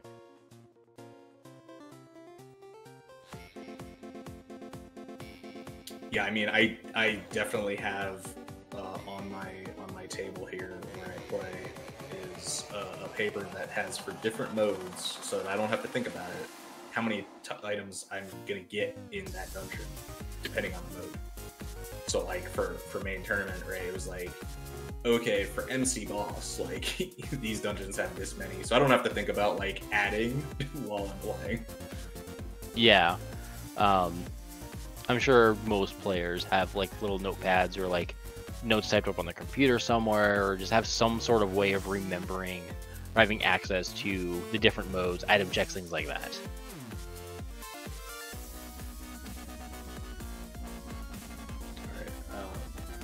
Yeah, again, there you can just, like, as soon as you're free to move, you just hit mirror. Ah, boots on bed, oh no. Wow. Oh no. Well, You know what that means? That means it's not in Mire. So it can't be green pendant. It could just be front of thieves. It can't be anything that's boots locked. And that means GT is... Oh wait, GT could still be boots locked. Yeah, it could still be on the torch. That would... Oh. That is... How long was this seed again? No, I'm just kidding. I'm not going to metagame this. I'm not going to metagame this. Yeah, it is infrequent to see boots on torch, but I've definitely had them. I've had required boots on torch, or on ped. Sorry, wrong word. What are we doing? What is this? Yeah, I'm a little confused right now as to what we're doing right now. No, we're going for big chest. Yeah, it definitely is lost count of the items here.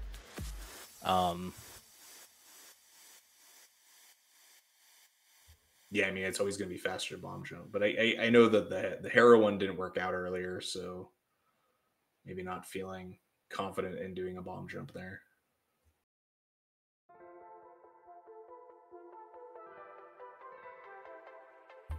All right, yeah. So given this exact position, WindFox, what are we doing?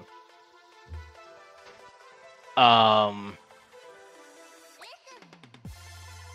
would be torn 50-50 between Hookless Swamp and Flipper checks. I'd probably do Flipper checks because they're faster. Hookless Swamp throws left side Swamp out there without the hook shot, which is slow. And without boots, right? And without without boots. Oh boy, this is a forgetful walk to bomb shot. Yeah, we don't have it. I wonder if we're gonna end up going to catfish.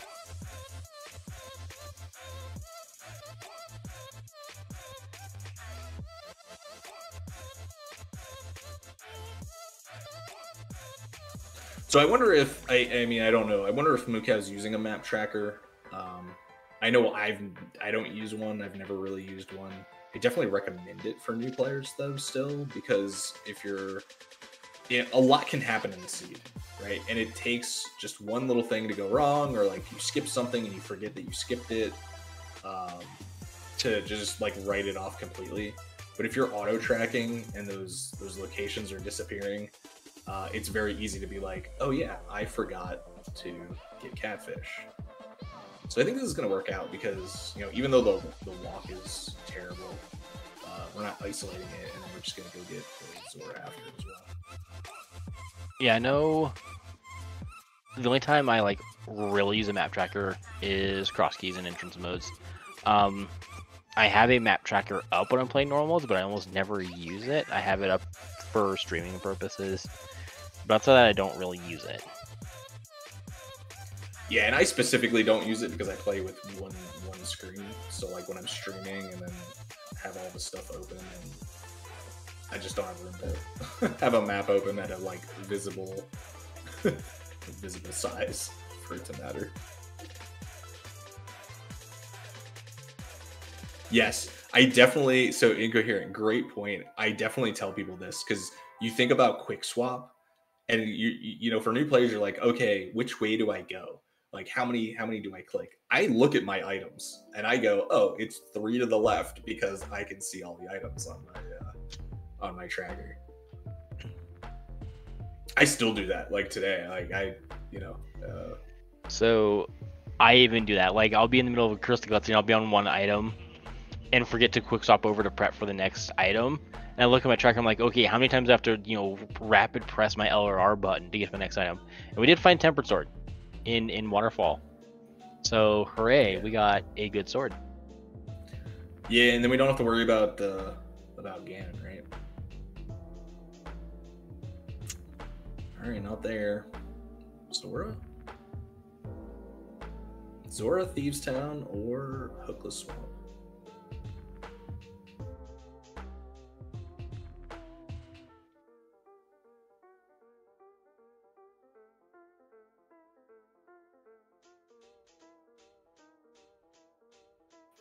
Oh, and Hobo.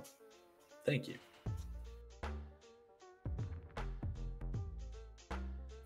Or we'll just be in go mode. And that's terrible too. Like, honestly, because there was no chance for money earlier. Like, even if we had done Catfish the first time, we didn't have Mirror, we didn't have money.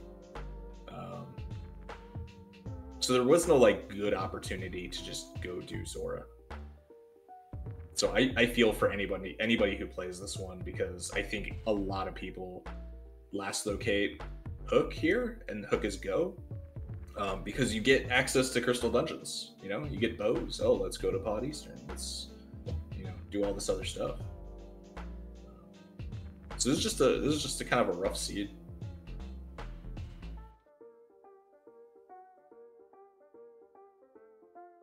A lot of the items were in the overworld.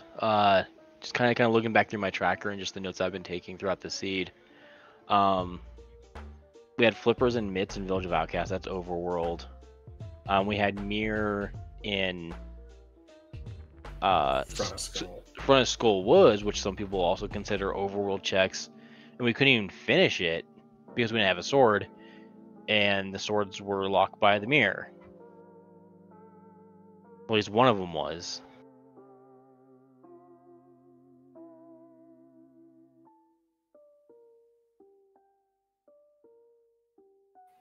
Yeah, definitely right there. A lot of overworld stuff, and dungeons really not paying out, which kind of goes against what like you normally tell mentees, right? Like, always clear your crystal dungeons, do efficient overworld, do pendant dungeons. So you stick to the formula and you kind of get burned the seed, but I think a lot of people get burned the seed. Oh, yeah. And I wouldn't feel bad about it. You know what I mean? Like, I'd be like, great. Well, it's not like I had 600 rupees and I just didn't do Zora. It was, I had 200 rupees and had to get the 300 off Desert Ledge to even have Zora money. Yeah, and as Incoherent says, you know, someone just Houlihan opens and just and beats you. Like, they're that is one of the third openers that some people do, is Houlihan, and it's not done often. You rarely see it, but it is an opener. I know it's a common opener for cross keys. I think he still would have been like really hard pressed for money enough for Zora, though. At least early enough for like when you would route in Zora. Yeah, because when we got that 300 on the Desert Ledge, we only had like 220 something, so we still would have been like 50 or 60 short.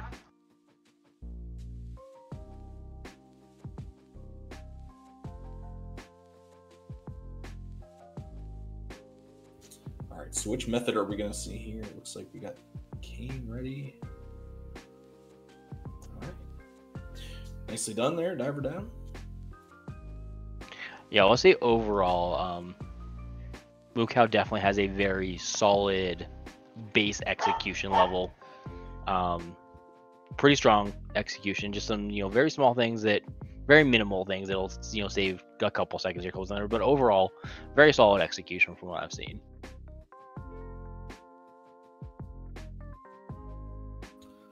Yeah, I mean, I agree. I think there comes a point for like every player, and I'm sure WindFox you'll agree with this, having, you know, played a lot of NMG as well, where you start like having to nitpick a little bit. So like each room, if you're saving, you know, half a second here, half a second there, half a second here, just with a little better strats, slightly better execution, slightly better boss fights, you know, less hesitation, you could easily save several minutes in the seed just from those things alone, doing the exact same route. And I think that's really the purpose of mentor tournament for a lot of runners, is to just kind of like, okay, I'm doing well, but I need to do better than what I'm doing today to kind of get to that next level.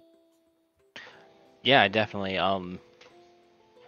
I specifically picked up NMG after League Season 4, after my team failed to make brackets. You know, we missed brackets by 12 seconds. And I was so beat up by that I picked up NMG and just grinded my NMG time down to get to the point where I knew I could compete at the level of Invitational. So At some point, execution will matter.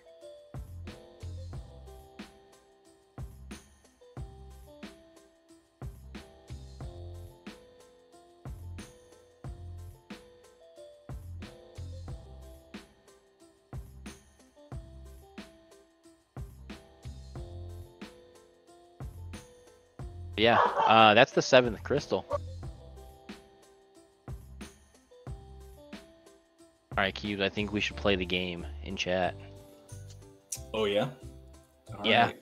I think chat knows how to play it, but there are a lot of checks in GT, and one of them definitely has the gold sword. So pick a number between. I'm just kidding. We're looking for the big key. There's 22 checks in the basement where it can be. So which number do you think has the big key? Wrong game, incoherent. But it's usually all right. I abstain from a number because I'm gonna come out and say that I did ask for the seed and did play this seed, so I kind of knew where everything was at. All right, yeah. Well, and everybody who's ever heard me commentate knows that I pick top left Stalfos room and don't pick a number because I just want it to be top left Stalfos.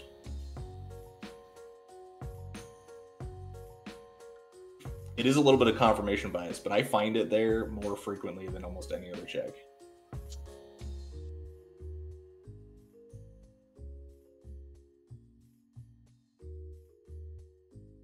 And I'm not sure what time we're at here either. This is probably what, like 140-ish right now, I feel like.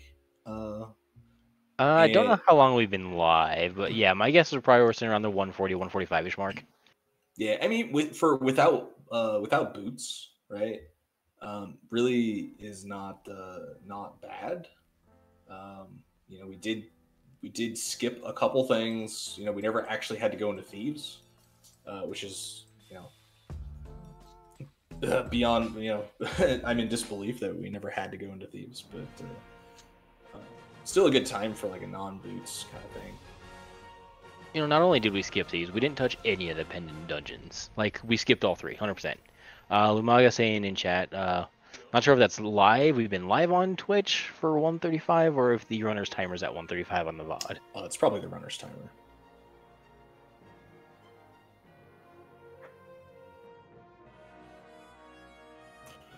So just to kind of point out, you know, so that hope room, right? We were on hookshot. We didn't use the hookshot to get to the chest and pull the chest faster. And then when you're in that animation to like pull to the chest is when you quick swap to mirror. So we didn't do any of that and probably lost, you know, a second or two at least in that room alone. So again, just like little things like that, and it comes with the repetition. It comes with, you know, just kind of that muscle memory, doing it over and over. I know there's a lot of talk about routing, especially in GT. You know, what's better? My recommendation for mentees. Oh, I was top right Stalfos. No, you're off by 1. Oh man. See, but it's Stalfos room. But my recommendation for new players is pick a route and stay with it, because consistency is more important than almost anything else at this point. So get used to whatever route that you do. I recommend Hope Left as a route. You know, whether you actually want to do that, I'm sure, you know, everybody will argue with me, but I think consistency is more important than anything. Oh, I have to say it. You're one of those GT routers. Okay. Yeah, exactly. And you're one of those. So yeah, I mean, I route the literal complete opposite. I DM route. Okay, yeah, and I mean, every route has its, you know, pros and cons, but if, you know, for you, right, DM route, you probably can execute that better than I could execute it, because I don't do it, right? I don't know exactly like what I could probably do it, you know, well, but not quite as efficiently, because I'm going to be thinking about what do I need to swap to? Oh yeah, I need to swap to the mirror, you know, that sort of thing. So that's why I'm thinking, like, you know, I like to tell people, just pick a route, stay with it, and I think that'll work out better. Yeah, like I so rarely do the hope left that I couldn't tell you when to swap to what item. Actually, I'm slightly lying. I play NMG, so it's relatively the same thing, minus a couple extra rooms. But do I have it in my muscle memory? No, not necessarily. Yeah, exactly. I think that's the exact point I'm trying to make. Yeah, I might be wrong, and it might be DM route was the answer, but my hope left is going to look very nice because I do it every time. Yeah, pretty much what we're saying is, do what's comfortable. There is some people, they do what's called a rando rush. We don't talk about that. All right, Gauntlet is one of the trickier sections of GT, period. And just like in any mode. So whether you're playing Rando, you're playing NMG, like those 4 or 5 rooms can trip up anybody, and it takes a lot of practice to get. There are individual room strats. I'm not gonna detract from the VOD and talk about them, but I highly recommend looking up tutorials for Ganon's Tower and just look at the climb, because the climb alone is very easy to just lose an entire minute. And that's not even joking. Like, you can lose an entire minute very easily in GT climb. Oh yeah, easily. Also, will point out, deviate from the climb a little bit. The Lanmo fight there, if you plan on using silver arrows, do not hold your sword out because you will sprite overload the screen, and your arrows may miss. The Lanmo head may phase out the exact frame it needs to hit the head, and you'll just go right through it. Yeah, that's a great point. This room sucks. Worst room in the game. If you don't have boots to just dash through, I highly recommend using whatever invulnerability you have. So we had Burna. As long as you're not in a magic situation where you have to worry about magic, I would just walk with your invulnerability item straight through all those guys, because they will kick you off, and then you will get 1.0'd in the pit and take 3 hits of damage when you think you should take 1. And I've definitely died in that room because of it. So. Oh, you too, huh? Yeah, exactly. Yeah, as Incoherent saying, if you do have the boots, you could get frame ruled and just get knocked off for no reason. Yeah, there's exact positions where it's very, very unlikely. I don't know exact percentage, but there's a very low percent chance. But yeah, that's exact pixels. Oh, we just walked into the pit. I'm going to say that was probably just an accidental slip up on the button and press, and meant to press left and accidentally pressed up instead.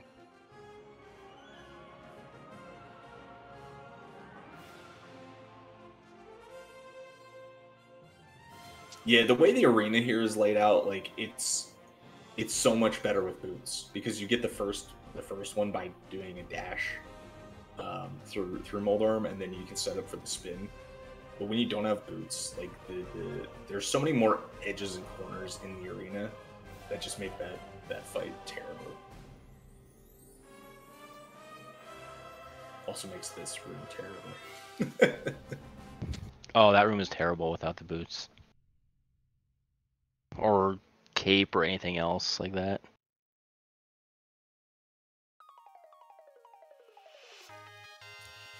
All right, baseball 2. Nice triple. Oh, double triple. Oh, we moved down too quick. Oh no. We actually should have been to the right there, but still, it's gonna be a nice cleanup. Oh, okay. A little bit lucky that Aga themselves shot an energy ball, because the 2 guaranteed ones we missed. But still, yeah, nice Aga fight. Yeah, very, very solid 3 cycle. Even your higher end runners are happy with a 3 cycle, 4 cycle. I don't think anybody's ever happy about a 4 cycle, but better than a 5 cycle. Yeah, usually anything higher than 4 is when people start to get a little slightly tilted.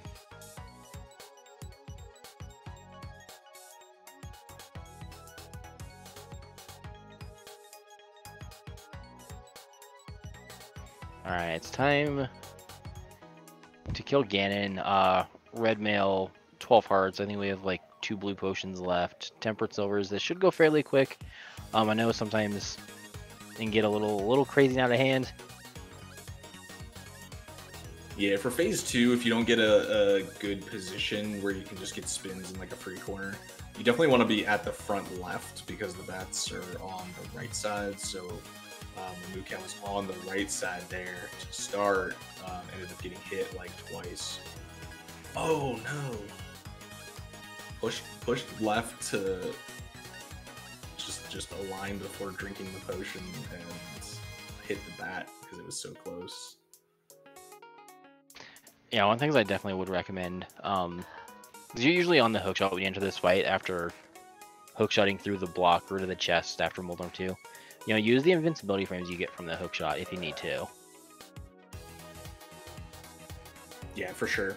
Burna is okay here, but Burna is very, very laggy. So this whole section right here, we're adding so much lag. You can even see the stuttering just like on the screen. And it also makes it very hard to like hit Ganon, just because you have less control. Yeah, and that was a free spin spot. Right, Yeah. So phase 3, pretty straightforward. Go ahead. Yeah, so top right, top left corners, if he's one tile from the top, it's usually the free double hit corners. Yeah, and that's definitely something that, you know, Ganon fight is one of those fights that you should practice. Everyone should practice. I should practice. Like, you know, get comfortable with different loadouts. Get comfortable with, you know, those spins. Kind of like the time. Oh no, got a little aggressive going under the bat. You almost never, just almost never. You just never, period, want to be between the bat and the pit because you will recoil into the pit. Yeah, with the bat, the direction, you can actually predetermine the direction you are pushed. If you get hit and you're pressing up, you're moving down. And then opposite, if you're pressing down, you're moving up. Literally whatever direction you are facing, you are pressing, you're going to move that opposite direction after you get hit. Yeah, absolutely. That's a great point. It is very difficult to like then swap because if you're pushing down to recoil up, then you also have to then not press down after a certain point, so you don't just block yourself into the pit. Yeah, because I remember one of the mentees in this upcoming tournament asked me to walk them through a seed. You know, just kind of do like a mock essential mentor tournament race seed, and we're on the Ganon fight, and he went to pause to move to the silver arrows, and I noticed he was going to get hit by the bat no matter what. And before I let him unpause, I told him to, when he unpauses, press literally nothing. And at first, he didn't really understand why. I told him that I would explain it to him after we finished, and that was why. It's because he was going to get hit, and I didn't want him to get knocked into the pit. Yeah, for sure. And this, you know, we're pretty close to. Are we gonna get one shot by Ganon if we get hit? What my point is the vertical placement there to. Oh man, it's scary. To hit Ganon on phase 3 like that is a little sketchy.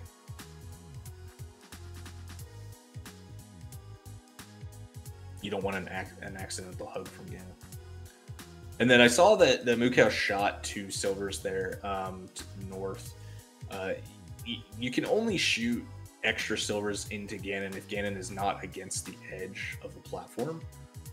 So if like he's on the corner or on the edge already, you can only get 1 hit in. So just, you know, something that you'll learn with a mentor over time with this fight. There's just so much nuance in this fight. Yeah, there's so many small things with just Ganon alone. I know there was a day I easily spent 4 hours just on Ganon. And by the way, GG to Moocow, finished the seed. Don't know what his time is. I think it was like 150 something, 155 or something like that. When we were given the seeds and the times. It looks like 153.18 if this is correct here. So yeah, because I know I looked back through his VOD as well before we started. And if his stream when he was doing this was correct, that his best time was like a 2:12 or something like that. Then this, I guess, would be a PB for him in his first sub 2. So if that is true, then congrats to Moocow. If this was his first sub 2 seed, that is an amazing accomplishment. Yeah, and this is kind of like a dumb seed to get a sub 2 on, right? Like, this is one of those ones that is harder to sub 2 for like a newer runner, and was like in no way a potential jet or something like that. So yeah, definitely a great job. WindFox, what are your like top like 1 or 2 takeaways for Moocow and for any mentees watching? So overall, the big takeaway that I'm gonna say, not just for the seed, but overall for every mentee and even just every player in the community, you need to think about your upcoming steps you're going to be doing as you're playing the seed. As you're going from point A to point B, what is your point C? Yeah, I completely agree. And kind of just like to add that, thinking about what items you're expecting to get next logically. So early on you have a hammer, like you're thinking, okay, I'm going to find a glove. When I find it, what am I going to do? Or, stuff like that. Definitely helps. I think the other one, and I tell a lot of people this, even people who have been playing that I am friends with that aren't mentees anymore. But just that swapping to items before you need them is huge. It takes a lot of time and practice to do. I don't do it every time myself because I forget. But it's amazing how much time you can shave off just by having that extra little awareness of not just the next big thing you want to do, but just like what's in the next room, what's 3 rooms from now, right? Like I'm in whatever dungeon. What does the layout of this dungeon look like? Swamp Palace is a good example, like swapping to hammer early to before the hammer peg room to drain the water, and then switching to hook shot before you get to the next room to get the small key. So little things like that really help in the long run, and then will kind of optimize the rooms for you. Because if you do the rooms, a lot of rooms the same way every time, the enemies will kind of do the same thing, or you'll have less RNG enter in there. So you can control part of that by doing the same thing yourself every time. Yeah, I definitely 100%. I agree with everything you say. Yeah, I think after this, I think we're pretty much going to be wrapping up here. Kiebs been great sitting in the booth with you doing this VOD review, talking about the seed, giving our knowledge, our information, to Moocow and the rest of the community as a whole. Big thanks to Go Mode Podcast for hosting all this tournament. Their podcast they do on the website, gomodepodcast.com. Timp, Dante, Herfy, Durfee, I believe are the head admins of this entire community. So huge thanks to them as well. Yeah, and for all the mentees watching, I know WindFox and I would be more than happy to work with you. There is a lot of mentors signed up, and a lot of really good runners and players that have been around a long time that are more than happy to help when that gets published here. I think tomorrow. So definitely feel free to reach out to some of those folks that are in the community that are willing to help. Ask specific questions. Come with an open mind, and hopefully take away a lot of good things. And go fast, play well. Thanks, everybody.